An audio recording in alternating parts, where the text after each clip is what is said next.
Dalam tempoh 38 bulan ini, daripada aspek politik dan pentadbiran, kerajaan perpaduan dapat berfungsi tanpa sebarang gangguan. Berbanding dengan episod 22 bulan dan 17 bulan pada penggal Parlimen ke-14 yang lalu. Untuk itu, mari kita menyampaikan ucapan tahniah kepada Yang Amat Berhormat Datuk Seri Anwar Ibrahim.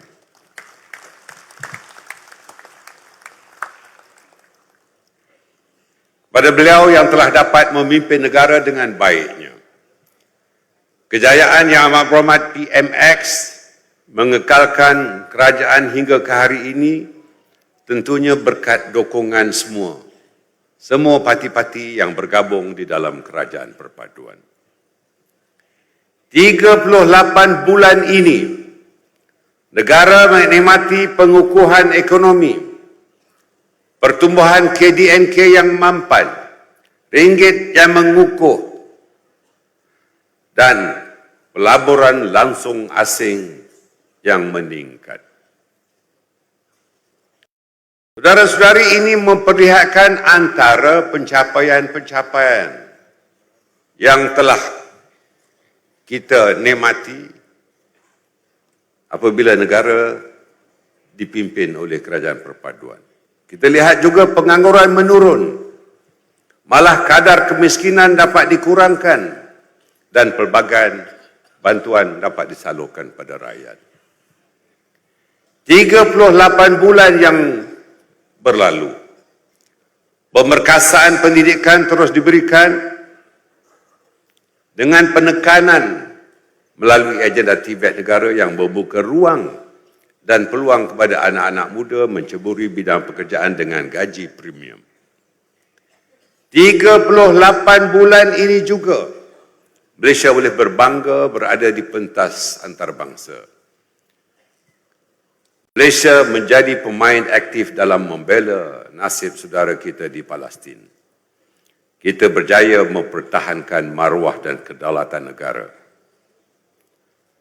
Selain pada itu, kejayaan dalam tempoh ini, kita, Malaysia dengan jayanya telah dapat melaksanakan tanggungjawab sebagai kepengurusian ASEAN. Kita ucapkan tahniah kepada timbalan Presiden yang juga mencari luar. Pagi ini agak sejuk sedikit. Kita berikan penghargaan sekali lagi pada timbalan Presiden kita.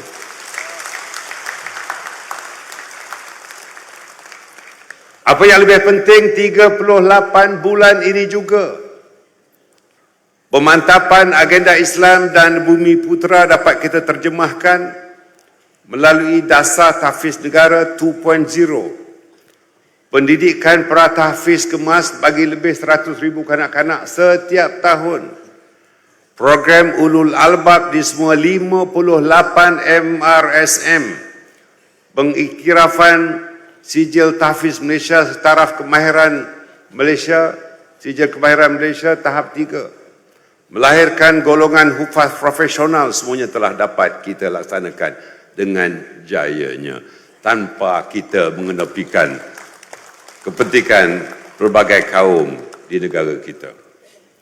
Begitu juga kejayaan kita mewujudkan Suruhanjaya Ekonomi GIG yang dipenguruskan oleh tokoh kepimpinan UMNO, hasil dari usul yang kita bawa pada Perhimpunan Agung tahun 2023.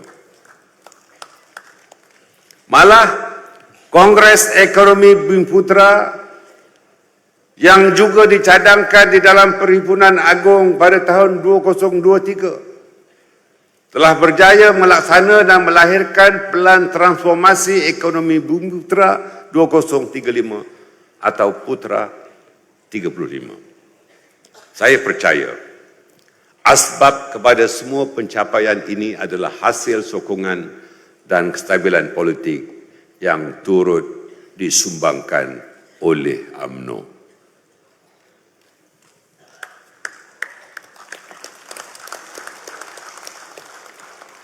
Kestabilan politik bagi tempoh 38 bulan ini menandakan kita telah memasuki fasa untuk menilai dan menentukan haluan politik parti kita bagi menuju ambang PRU yang ke-16.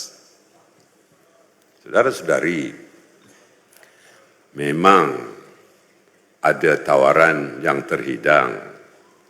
Memang ada yang datang berisik.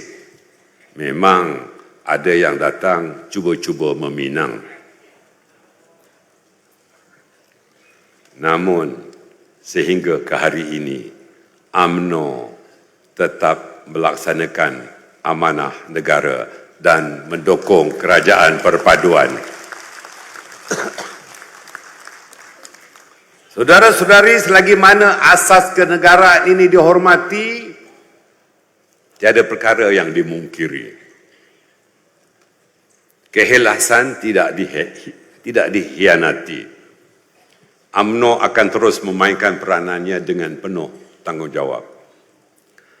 Sekalipun ribut datang melanda, pokok condong ditiup angin, namun akarnya tetap mencengkam di bumi.